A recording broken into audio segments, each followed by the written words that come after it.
selawat, minta kepada Allah. Tidak harus bahasa Inggris, tidak harus bahasa Bugis, tidak harus bahasa Arab. Bahasa apa? Kata Nabi, bahasa ibu. Apa bahasa ibu? Bahasa sehari-hari kita. Bahkan boleh berdoa pakai bahasa isyarat. Bahkan paling ringkas boleh berdoa begini, ya Allah, Engkau sudah tahu apa yang ku mau, kabulkan ya Allah. Selesai. Paling ringkas itu. Puang, musen niaga melo alenda. Paling gampang itu. Ya Allah, kasih saya yang saya mau ya Allah. Saya tidak tahu menyusun kata-kata ya Allah, tapi Engkau tahu apa yang ku mau, kabulkan cepat ya Allah. Selesai. Daripada bahasa Arab tidak ditahu artinya, bingung malaikat. Amin ya. Dia bilang, malaikat apa maksudnya ini ibu? Mau minta rezeki, dia disuruh kawin lagi suaminya.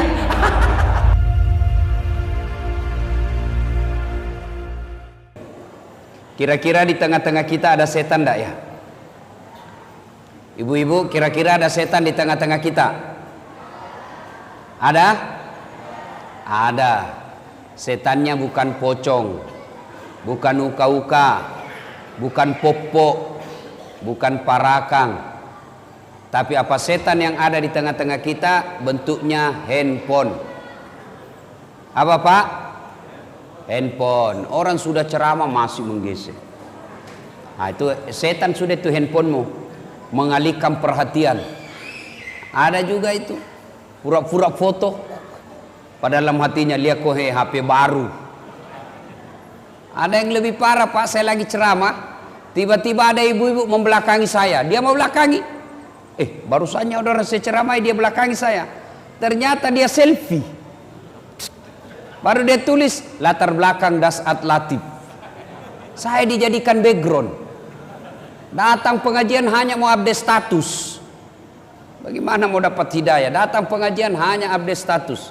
Bahkan sholat sunnah pun di update status. Alhamdulillah sudah selesai 2 rakaat. Terakhir dia sholat sebelum pulang, dia fotonya juga dirinya sujud. Alhamdulillah sholat tahiyatul masjid, masih juga dia foto dirinya. Itu setan itu, semua mau diupload. Akhirnya nimbulkan ria. Yang lebih parah Pak, baru-baru ini di Sulawesi Selatan saya turun ceramah, ada ibu-ibu kira-kira 40 tahun sudah foto, dia bilang, Ustadz bolehkah cium? Saya bilang, sembarang ini, dia bilang, mana kau bisa cium Ustadz? Dia bilang tidak nafsu. Saya bilang, biar tidak nafsu tidak boleh, kita bukan muhrim. Inilah pengaruhnya nih handphone. Jadi kalau dia bisa menimbulkan ria, maka dia menjadi setan. Jadi simpan dulu HP-nya Pak, kita simpan dulu dengar ceramah. Wa qala idzan, Allah kemudian berfirman, bismillahirrahmanirrahim, innallaha wa malaikatahu yusalluna ala nabi ya ayyuhalladzina amanu sallu alaihi wa sallimu taslima. Sesungguhnya Allah dan para malaikatnya bersalawat kepada Rasulullah Muhammad sallallahu alaihi wasallam, maka wahai orang-orang yang beriman, bersalawatlah kalian kepada Rasulullah dengan sebaik-baik salawat. Sadaqallahul azim, maha benar Allah dengan segala firman-Nya. Ibu bapak, saudara-saudara sekalian yang saya hormati, pada taklim kita kali ini saya akan memberikan oleh-oleh untuk kita amalkan dalam kehidupan sehari-hari. Karena kadangkala ada orang pulang pengajian tidak ada oleh-olehnya kecuali kue. Sudah saya biasa lihat itu pengajian, pulang ditanya bagaimana pengajiannya, alhamdulillah hebat. Bagaimana ceramahnya, jago memang itu Ustadz. Apa dia bilang? Saya sudah lupa ya. Bahkan ada sekarang pulang pengajian dia menjadi juri Pak. Pulang pengajian membanding-bandingkan saja Ustadz. Wah, itu kalau Ustadz itu yang ceramah hebat, tapi kalau ini yang satu bikin ngantuk.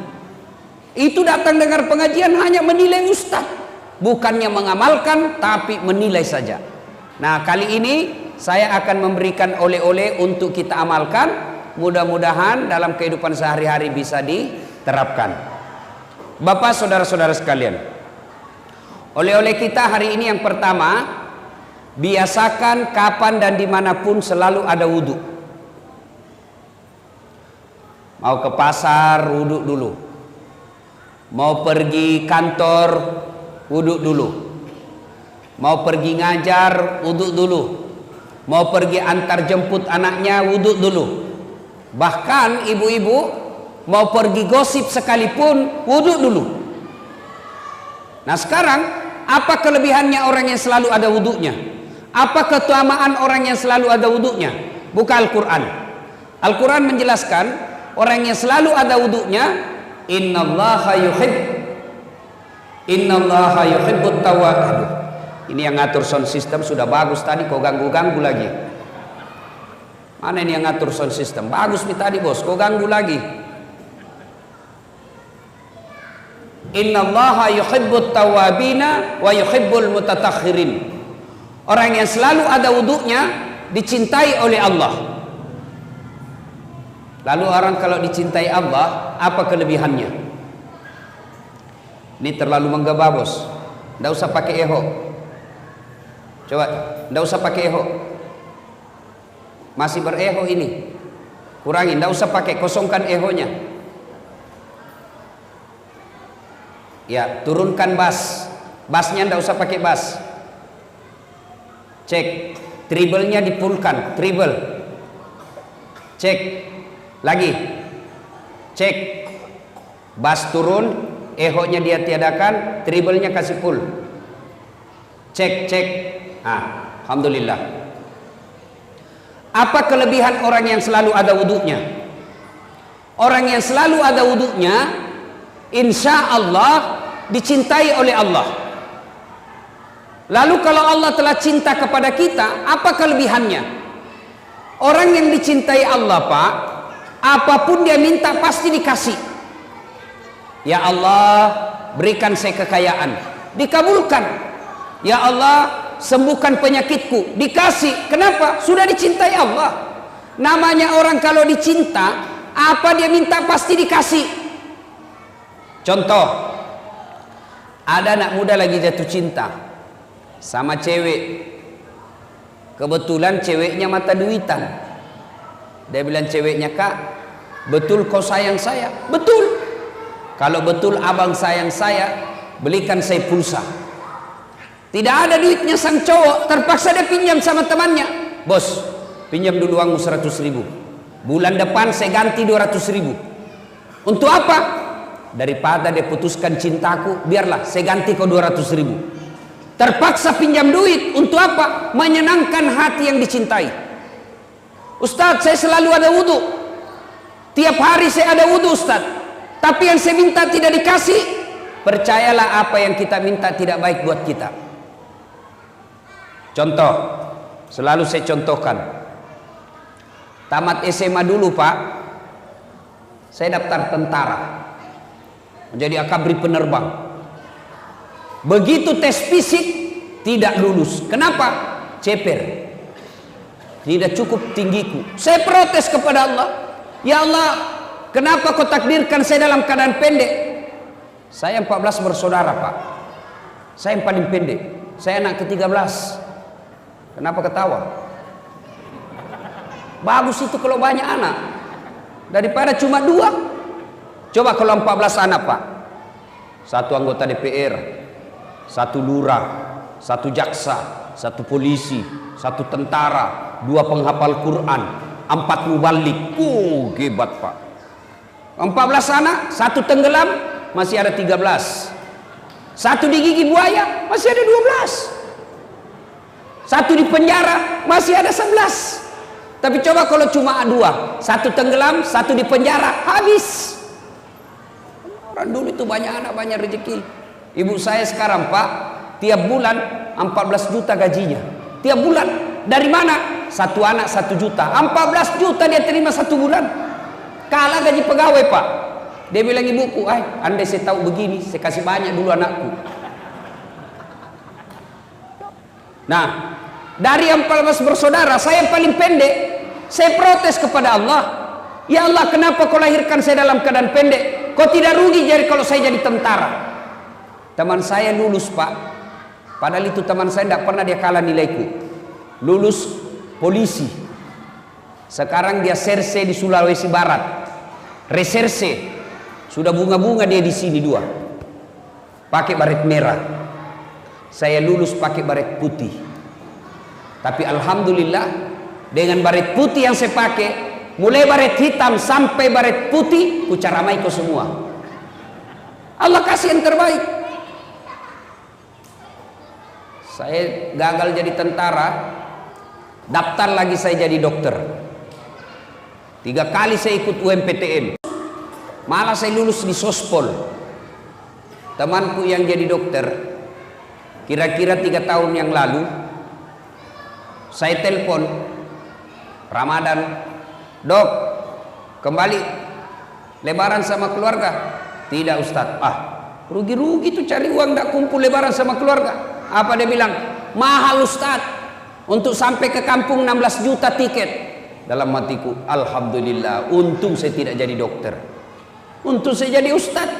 Sekarang saya keliling-keliling ceramah Pak. Pergi, dibayarkan tiketnya PP, dibayarkan hotelnya, dibayarkan makannya. Pergi, tidak bawa uang, pulang bawa uang. Allah kasih yang terbaik. Maka kalau mau dicintai Allah, biasakan ada wudhu.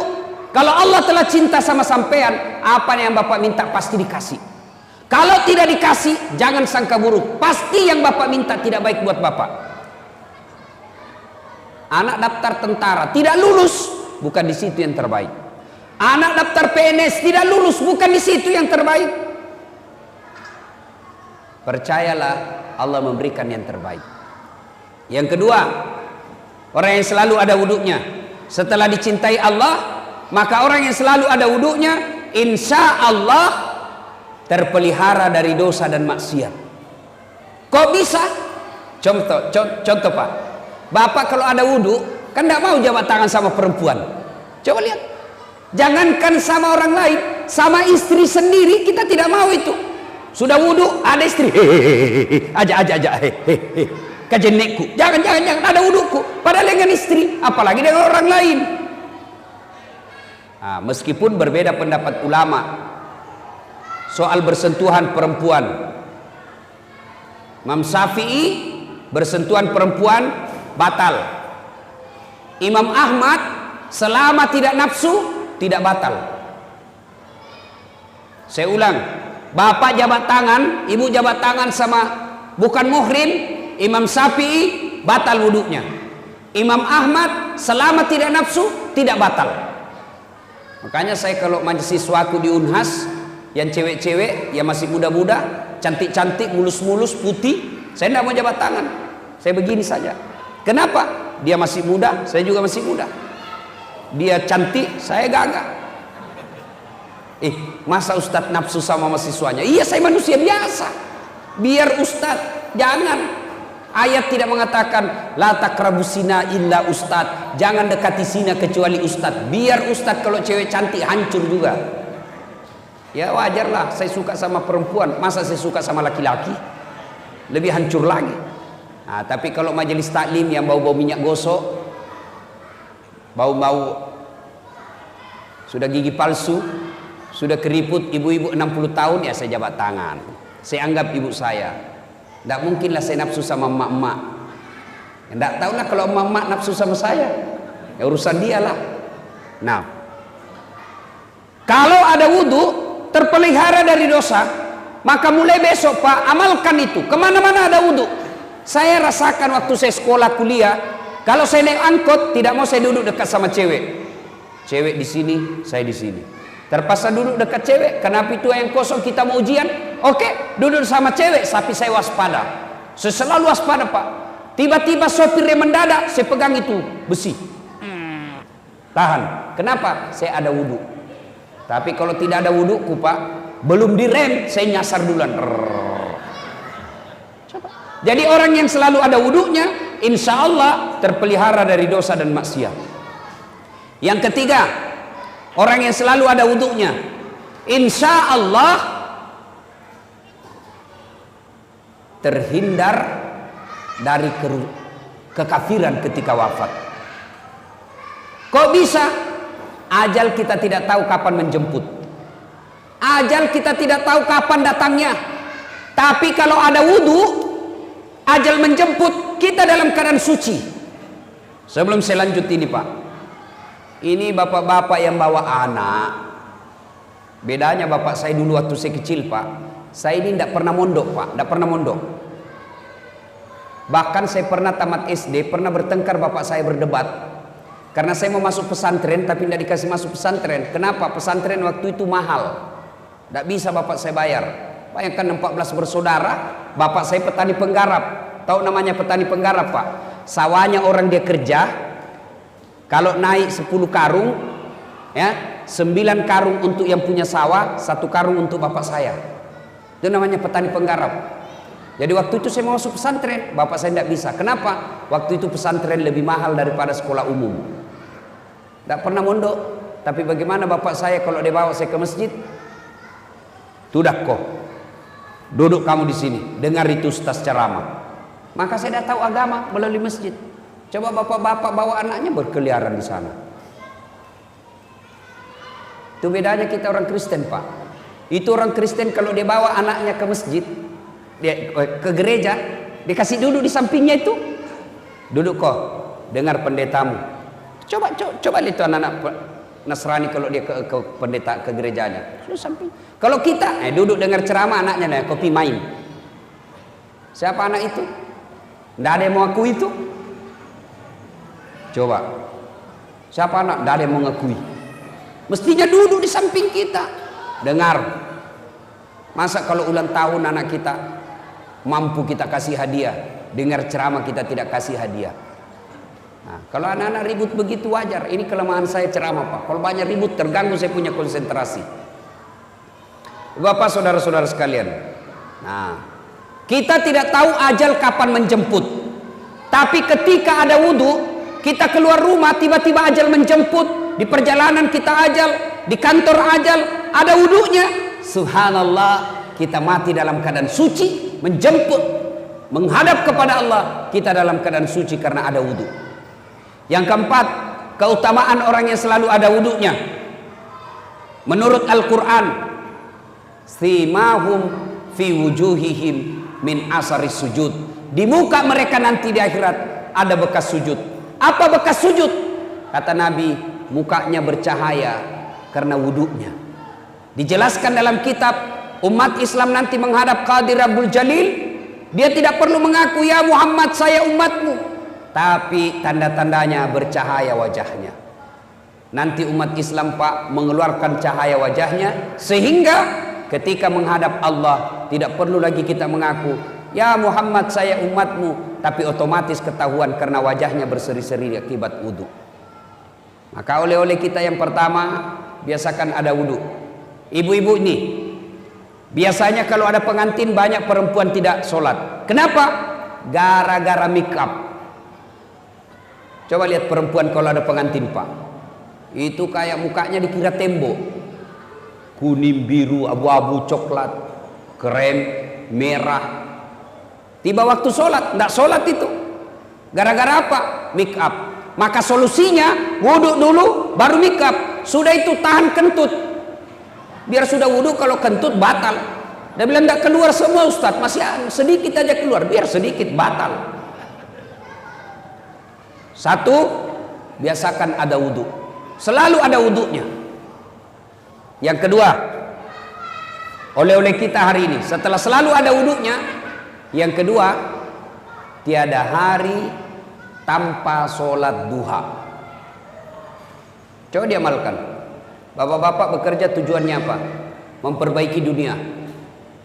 Merantau dari Jawa, merantau dari Sulawesi, datang ke sini untuk apa? Memperbaiki dunia. Lalu siapa yang punya dunia? Allah Subhanahu wa ta'ala. Allah memberikan resep, kunci. Kalau mau sukses pekerjaanmu hari ini, maka biasakan sholat duha. Amalkan sholat duha. Bagaimana caranya sholat duha? Semua sudah tahu lah. Waktunya aja yang berbeda. Kalau tahajud, syaratnya harus sudah tidur. Waktunya malam hari. Berapa lama tidur? Biar 10 menit. Bapak tidur jam 12. Jam 12.15 menit bangun, sudah boleh sholat tahajud. Tapi waktu paling bagus sepertiga di akhir malam, kira-kira jam 4 subuh. Nah, itu paling bagus. Tapi kalau kita terbangun jam 1, boleh. Berapa rakaat? 2 sampai dengan 8. Artinya apa? 2 rakaat salam, 2 rakaat salam, 2 rakaat salam, 2 rakaat salam. Apa niatnya? Sudah. Sholli sunnatal tahajud, rakataini lillahi ta'ala, Allahu Akbar. Saya niat sholat sunnah tahajud, 2 rakaat sunnah hukumnya bagi saya lillahi ta'ala, Allahu Akbar. Itu kalau sholat tahajud. Kalau sholat duha, waktunya pagi hari. Jam berapa? Jam 7 kira-kira sampai menjelang duhur, ya kira-kira setengah 12. Berapa rakaat? 2 sampai dengan 8. Boleh 2, boleh 4, boleh 6, lebih bagus 8. Bagaimana niatnya? Ini yang selalu jadi pertanyaannya ibu majelis taklim. Apa niatnya? Niat itu tidak harus diucapkan, Pak. Niat itu tidak harus dilafazkan. Niat itu bahasa hati. Tanpa diucapkan Allah sudah tahu. Misal Bapak wudhu, sudah ada dalam hati mau sholat duha, itulah niat. Tapi kalau mau diucapkan boleh. Sholli sunnatal duha, raka'ataini lillahi ta'ala, Allahu Akbar. Saya niat sholat sunnah duha, 2 rakaat sunnah hukumnya bagi saya lillahi ta'ala, Allahu Akbar. Sudah. Tidak hafal juga itu, ambil jalan pintas.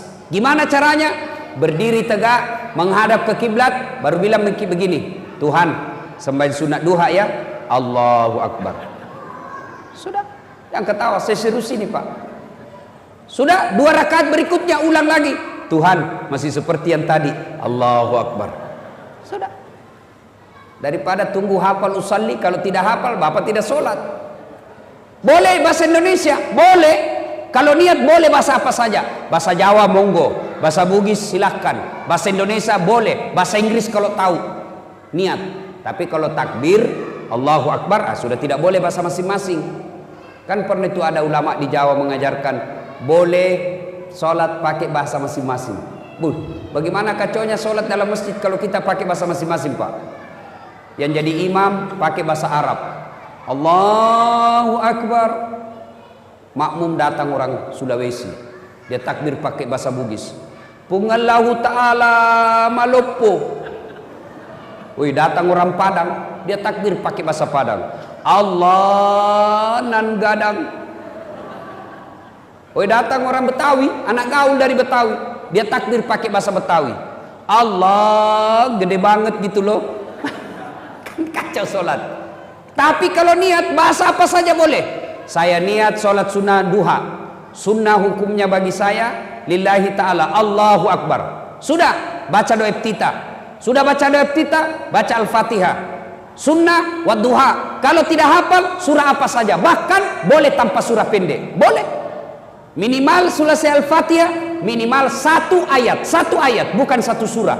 Mana disebut 1 ayat? Waladhdallin, amin. Bismillahirrahmanirrahim.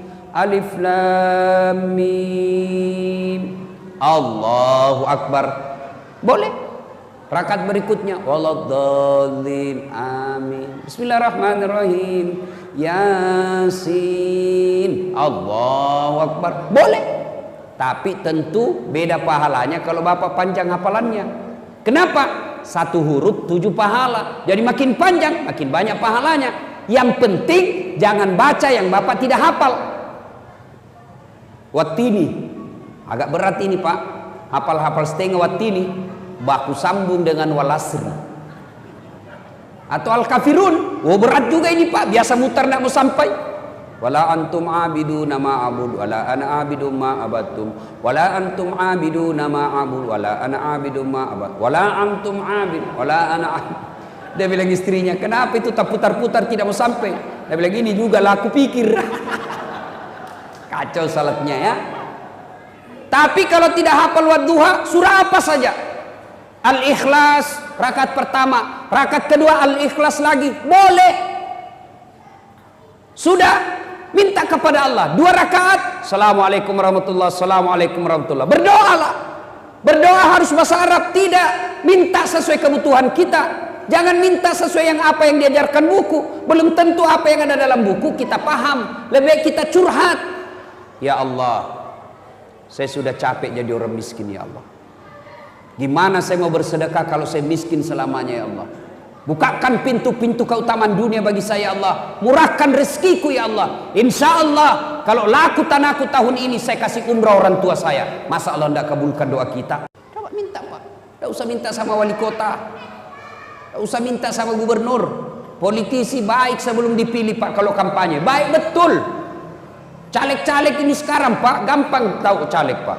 Mau tahu tanda-tandanya caleg gampang. Kalau tiba-tiba ketemu ndak kenal senyum, gampang senyum, ngajak traktir pasti caleg. Udahlah, daripada mengharap sama politisi, mending kita berdoa kepada Allah. Selesai salat duha minta kepada Allah. 2 rakaat salam minta. Naik lagi sholat 2 rakaat minta lagi, ulang-ulang. Masa Allah tidak kabulkan? Kalau Allah sudah janji, ud'uni astajib lakum, minta kau kepadaku pasti saya kabulkan. Itu janji Allah. Kalau Allah yang janji pasti dikasih. Saya bukan mau takabur Pak, ini memperkenalkan diri saja. Itu tadi MC masih kurang gelar saya disebutnya Pak. Tuh kalau gelar saya disebut panjang betul Pak.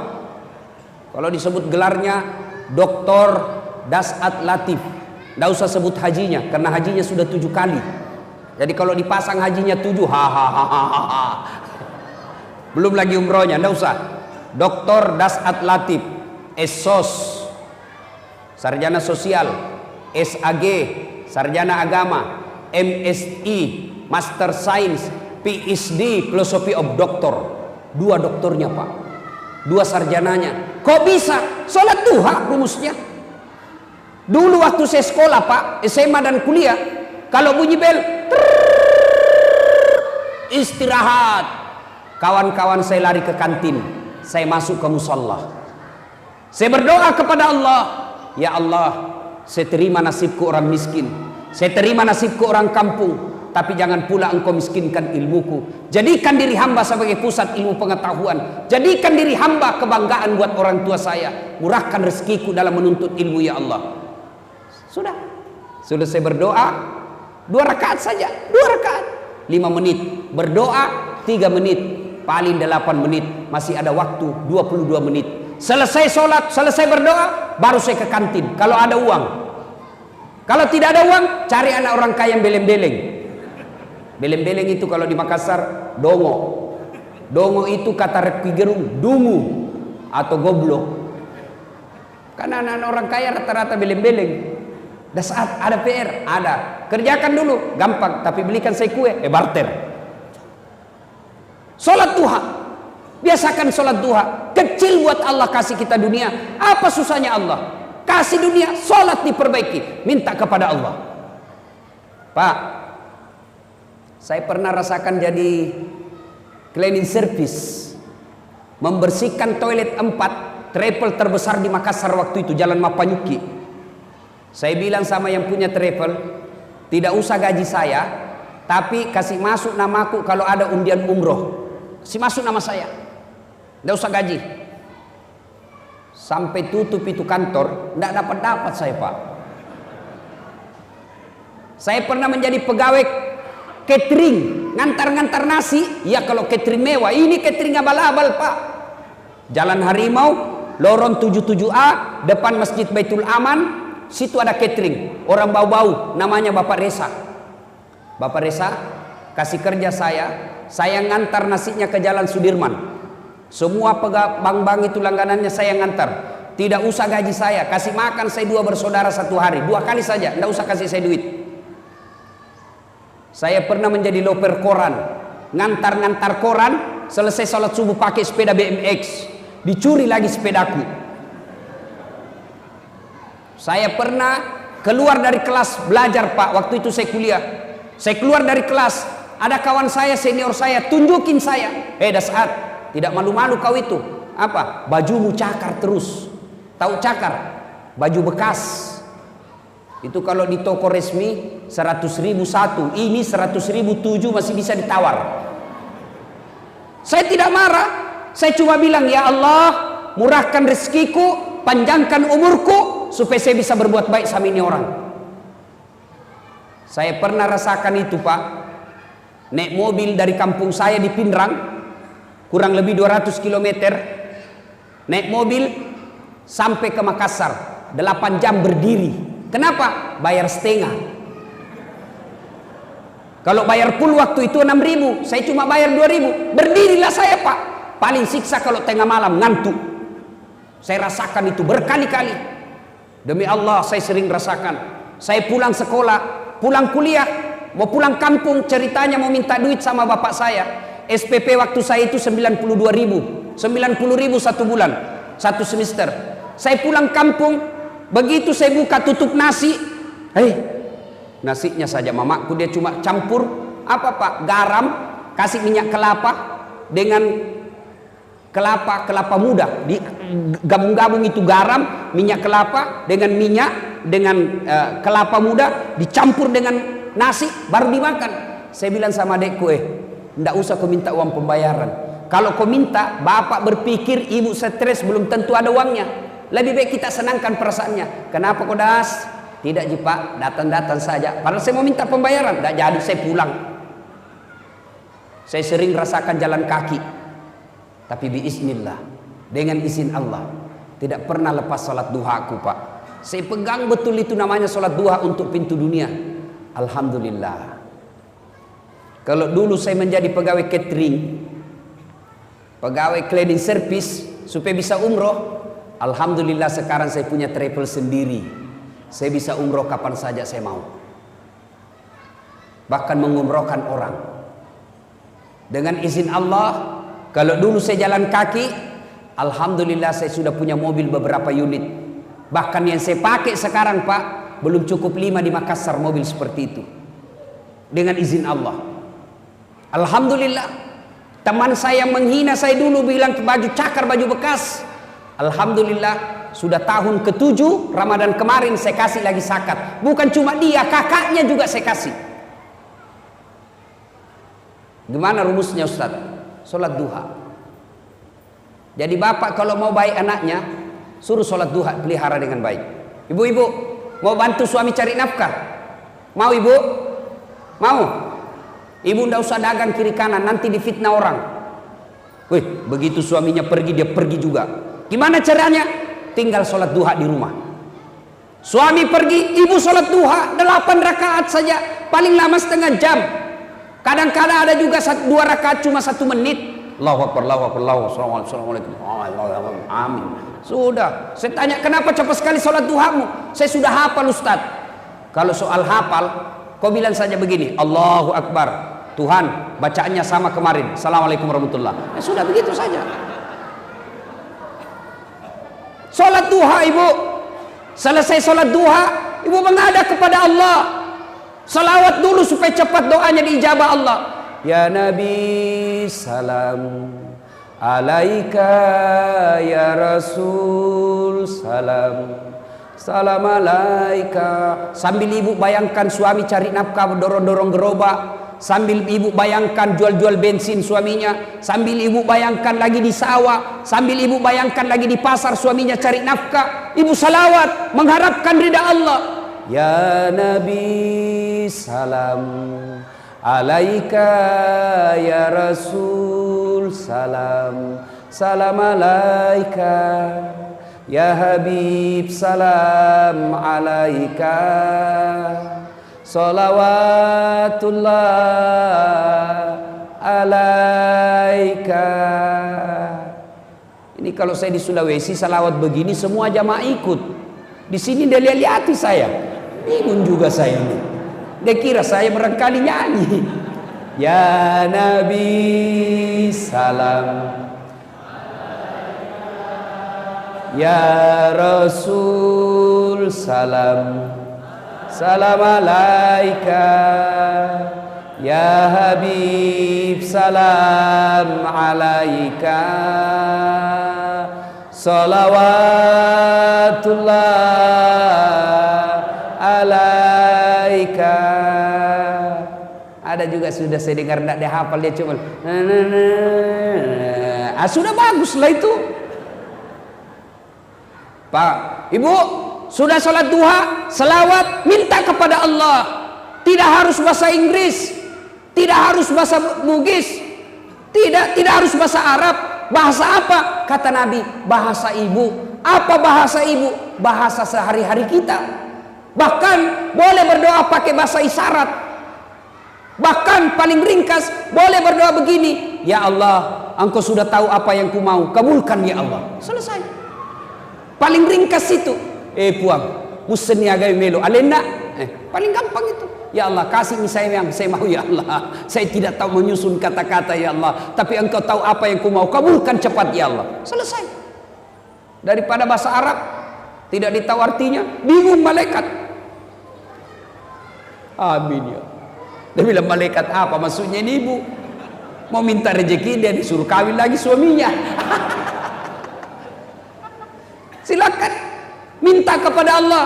Doa selesai sholat duha, dengar baik-baik bu. Bahasa Indonesia. Ya Allah, jika rezeki suami saya masih di atas langit, turunkan. Jika masih dalam tanah, munculkan. Jika masih jauh, dekatkan. Jika masih sedikit, cukupkan. Dan yang lebih penting ya Allah, berkahkan. Coba. Selesai sholat duha, selesai berdoa, SMS suaminya, Pak, jangan menghalalkan segala cara, jangan putus asa. Baru saja Bapak saya doakan dalam sholat duhaku, insya Allah Bapak dapat rezeki hari ini. Masya Allah. Kita sebagai suami, bu, dengar baik-baik bu, ini rahasia laki-laki. Dengar baik-baik bu, jangan kasih tahu yang tidak datang pengajian. Rahasia laki-laki, rahasia suami, itu kalau dapat SMS doa seperti itu, dia kasih lihat semua temannya. Saya kalau dapat SMS begitu, saya kasih lihat semua temanku, istri yang soleha. Coba lihat bagaimana kita mau poligami kalau istri baik begini. Iya Pak Tok? Iya. Bapak pernah di SMS begitu? Ibu-ibu pernah SMS suaminya begitu? Pernah? Paling SMS-nya, Pak, jangan lupa singgah beli beras. Pak, jangan lupa singgah beli telur. Padahal tentara suaminya singgah beli telur. SMS lah suaminya sekali-kali dengan doa. Bagaimana suami tidak mau cari ganti kalau ibu tidak pernah sholat duha? Suami tiba-tiba ada berita, bu, SMS temannya ibu, bu, saya lihat suaminya bonceng cewek, gelisah. Maka istri yang baik, dia bangun atau dia sholat duha, sholat hajat, minta pertolongan kepada Allah. Ya Allah, Engkau yang mengatur rasa cinta dalam hati suamiku, palingkan hati suami saya, bikin dia pusing kepalanya kalau dia tidak lihat saya 2 jam. Pulang lagi tiap 2 jam, pulang lagi. Ya ibu, sholat duha. Pak, punya anak SMA, SMP, ajari sholat duha. Bapak harus tahu jam berapa istirahatnya. Istirahat anak, telepon dia Pak. Nah, sudah sholat duha? Belum Pak? Tutup ya. Sholat dulu nak ya. Sebentar Bapak telepon lagi. 10 menit kemudian telepon lagi. Jangan berhenti sebelum dia bilang sudah. Sudah. Kewajiban Bapak mengawasi anak sudah bagus. Coba, bagaimana anaknya mau sholat duha, bapaknya aja tidak. Coba jangan remeh itu sholat Pak. Kecil buat Allah kasih Bapak.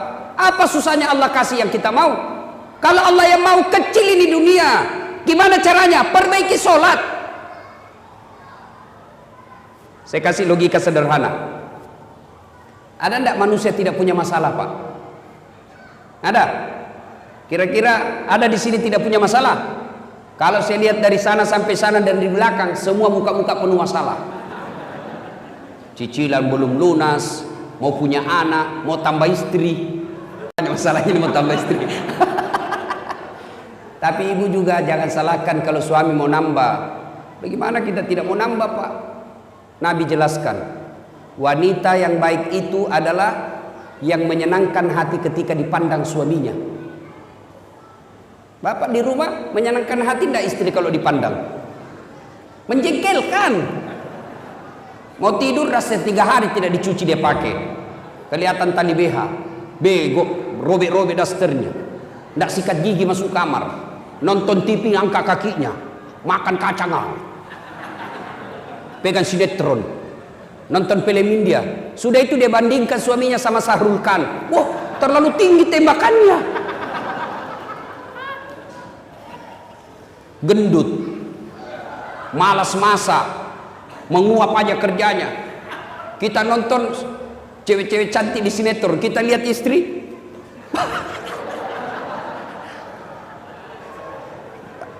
Jangan angkat keteknya Pak, sambil menguap. Bagaimana suami tidak tekanan batin? Bu, lain kali kita bahas bagaimana menjadi istri yang soleha. Nah ibu bapak saudara-saudara sekalian, ada enggak rumah tangga tidak ada masalahnya? Ada?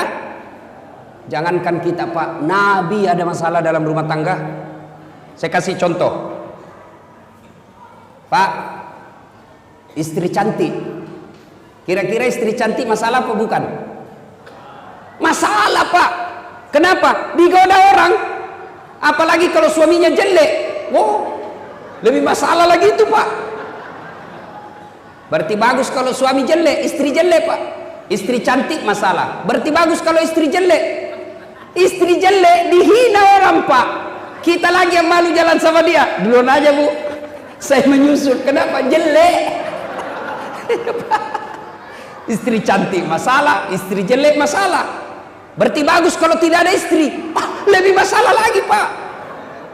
Berarti bagus kalau banyak istri. Wow, lebih masalah. Ditelepon kita sama tetangga, Pak, ada istrimu di sini, istri pertama sama istri kedua waktu tarik rambut di pasar.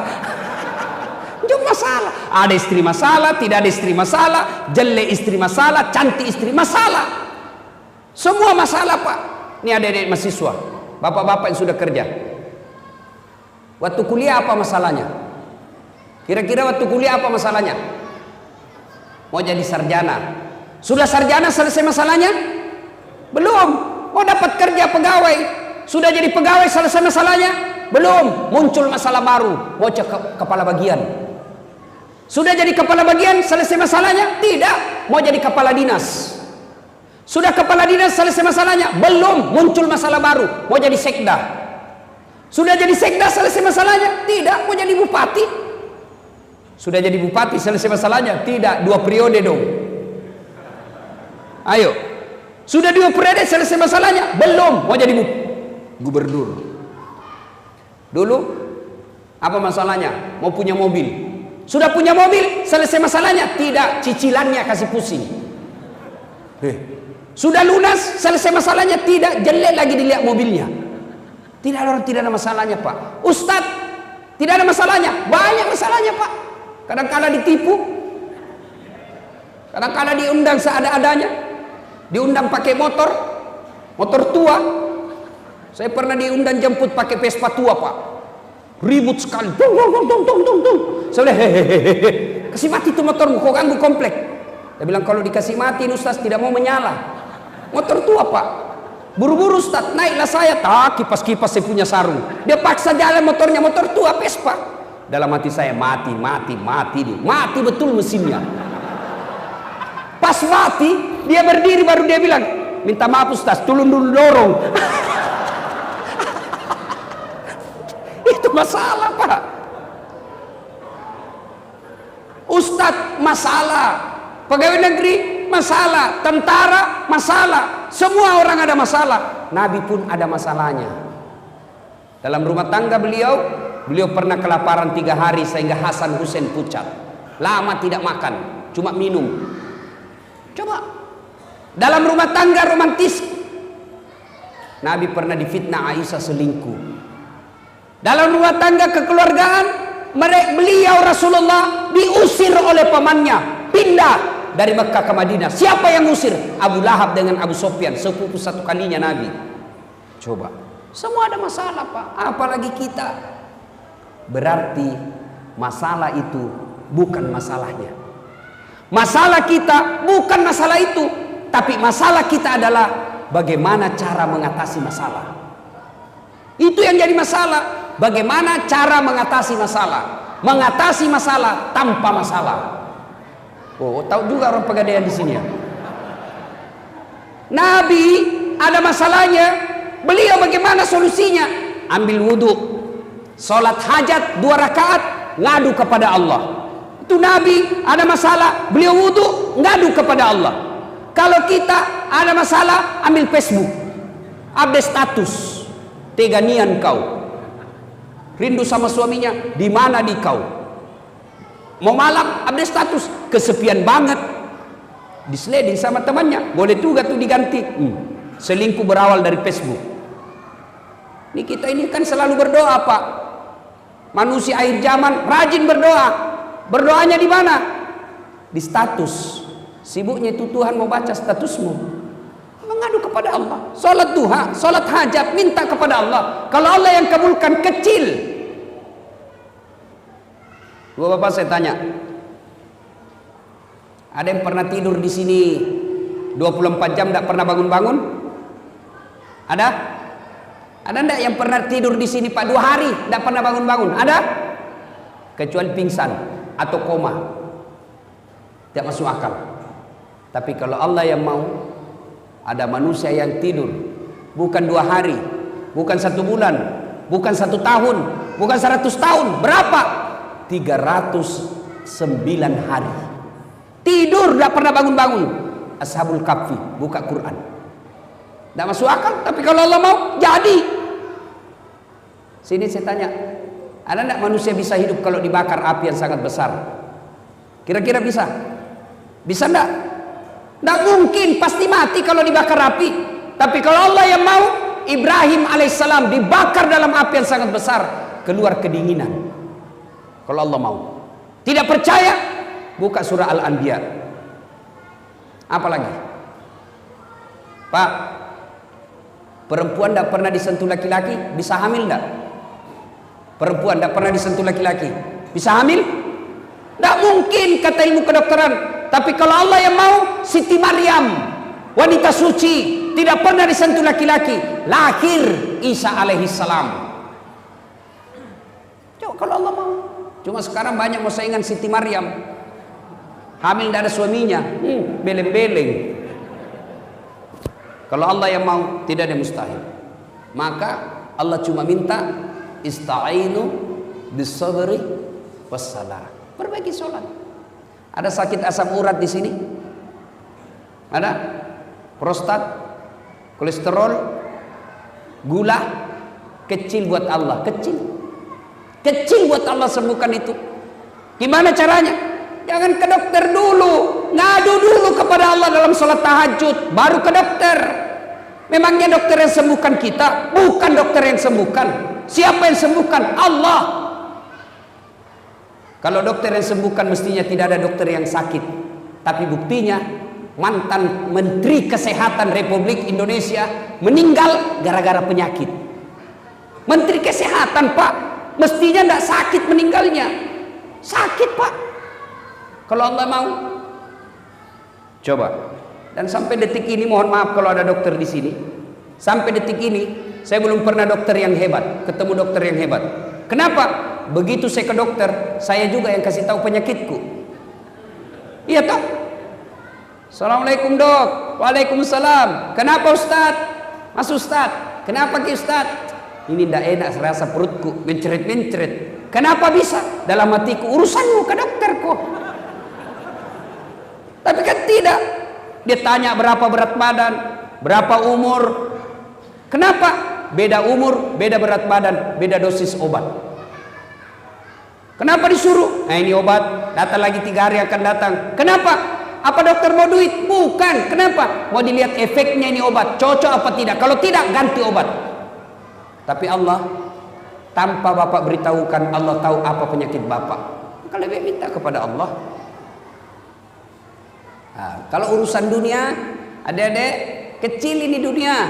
Kecil buat Allah kasih kamu insinyur, kecil buat Allah kasih mobil, kecil buat Allah lunasin utang. Caranya apa? Ngadu kepada Allah, sholat diperbaiki.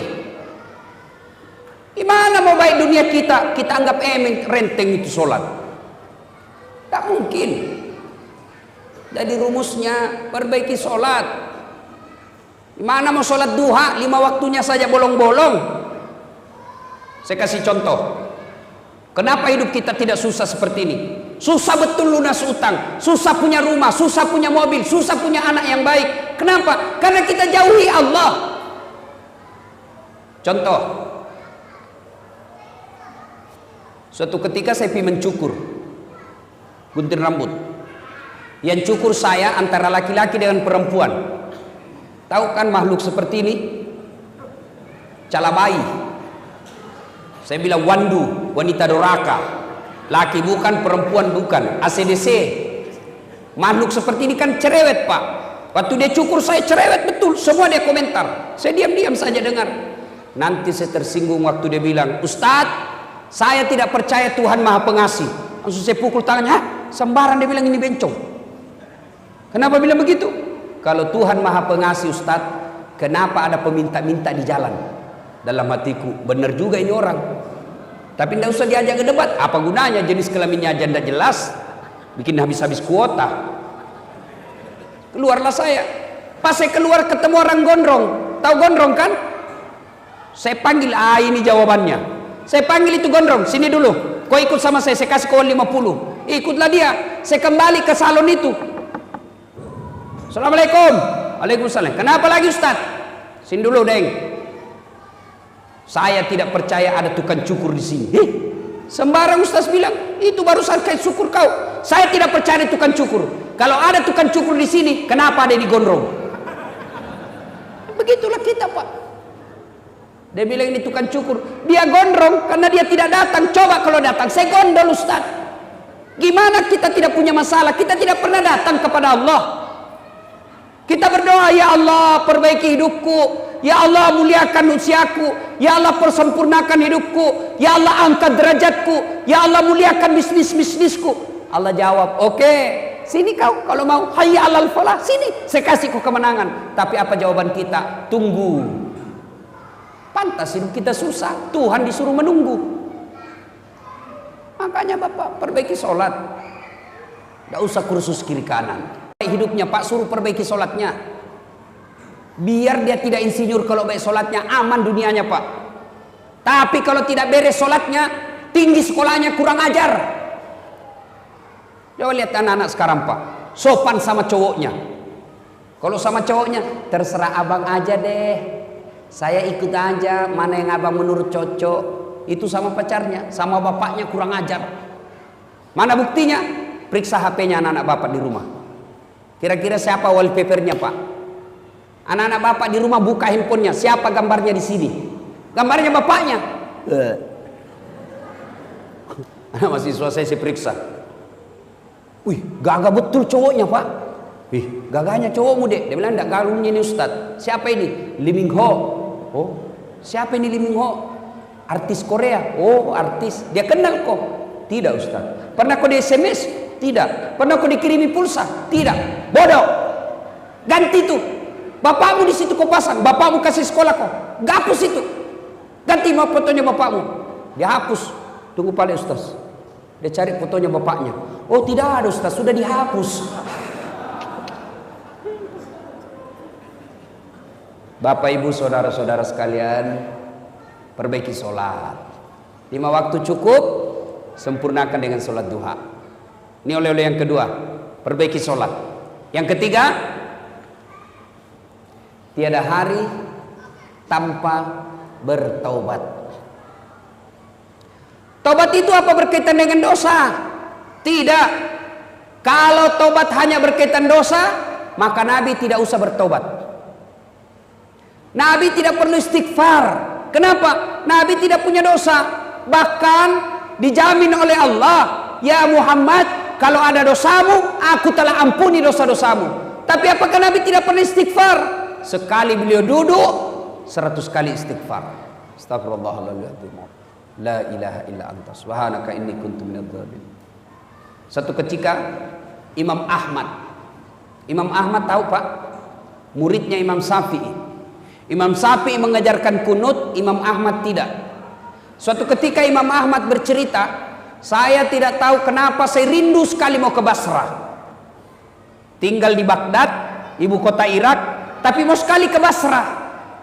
Ibaratnya tinggal di Jakarta, rindu dengan mau ke Bogor.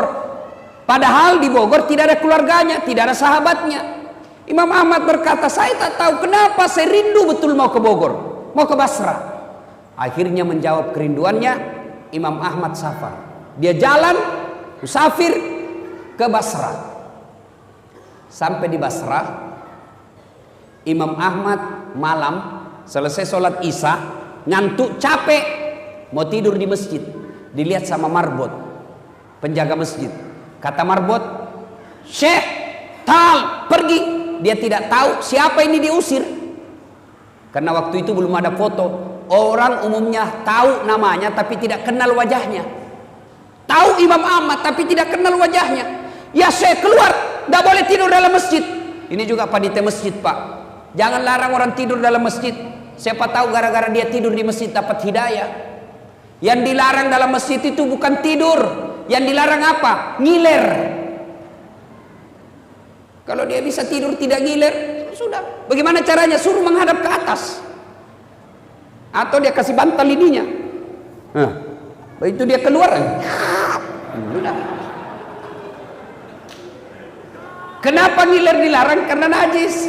Jadi kalau dia bisa bawa bantal dia tidur di masjid, silakan. Ada orang tidak bisa tidur di rumahnya, dia cari ketenangan, dia datang masjid bisa tidur. Masa kita larang? Saya sudah berapa kali ke Masjidil Haram, Masjid Nabawi, tidak ada ditulis dilarang tidur. Sudah tidak apa-apa, Pak. Siapa tahu dia bisa tenang di dalam masjid. Cuma jangan tiap malam, apalagi sampai masak di dalam masjid. Nah, itu saya juga tidak setuju. Ada juga yang datang masak, gantung celana dalam di pinggir di pagar masjid. Ah, itu Islam tidak seperti itulah, ya. Tapi masih lebih baik daripada dia peminum. Nah, ibu bapak, saudara-saudara sekalian, ini marbot berkata, "Yalah, pergi kau Syekh, tidak boleh." Dia bilang, "Saya musafir, tidak boleh keluar." Didorong. Akhirnya Imam Ahmad tidur di teras. Dia bilang, "Tidak boleh, di teras juga tidak boleh, keluar kau." Dilihat sama penjaga tukang roti di depan masjid. Kata tukang roti, kasihan betul ini bapak, diusir. Akhirnya apa dia bilang? "Ya setan, Pak Tua sini." Dan dia juga tidak tahu siapa ini. "Syekh, kalau mau tidur di rumah sempit, silakan ikut di rumah saya. Tapi rumah saya sempit, silakan." Pergilah Imam Ahmad tidur. Pagi hari ada yang menarik perhatiannya Imam Ahmad. Apa itu? Ini tukang roti. Selama dia bikin roti, kalimat istighfar yang keluar dari mulutnya. Dia ngambil terigu, astagfirullah. Dia kasih air, astagfirullah. Dia ulek-ulek, astagfirullah, astagfirullah, astagfirullah. Dia iris-iris, astagfirullah, astagfirullah, astagfirullah. Dia panasi, astagfirullah. Imam Ahmad berpikir, wih, hebat ini, banyaknya istighfarnya satu kali kue.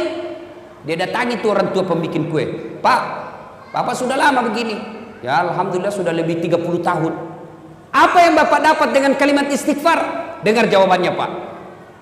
"Alhamdulillah, sepertinya semua keinginan saya Allah kabulkan. Apa yang saya minta Allah kasih. Saya minta anak soleh, alhamdulillah anak saya tidak ada pembangkang, hafal Quran. Saya minta kesehatan, alhamdulillah saya tidak pernah sakit. Saya minta rezeki, saya tidak kaya, tapi apa yang saya mau beli saya mampu beli." Oh, hebat. Dia ingat ini penjual roti. Ada satu yang belum aku dapat. Apa?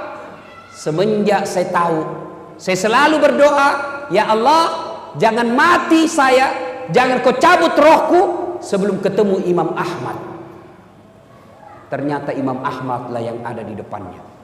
Mendengar ini, Imam Ahmad menetes air matanya dan berkata, "Allahu Akbar.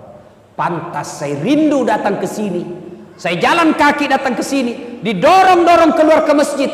Ternyata untuk menjawab doamu yang ingin ketemu dengan Imam Ahmad, kabibat dengan istighfar." Maka Bapak, kalau ada sudah 2 tahun berdoa tidak dikabulkan, maka sebelum berdoa banyak-banyak istighfar.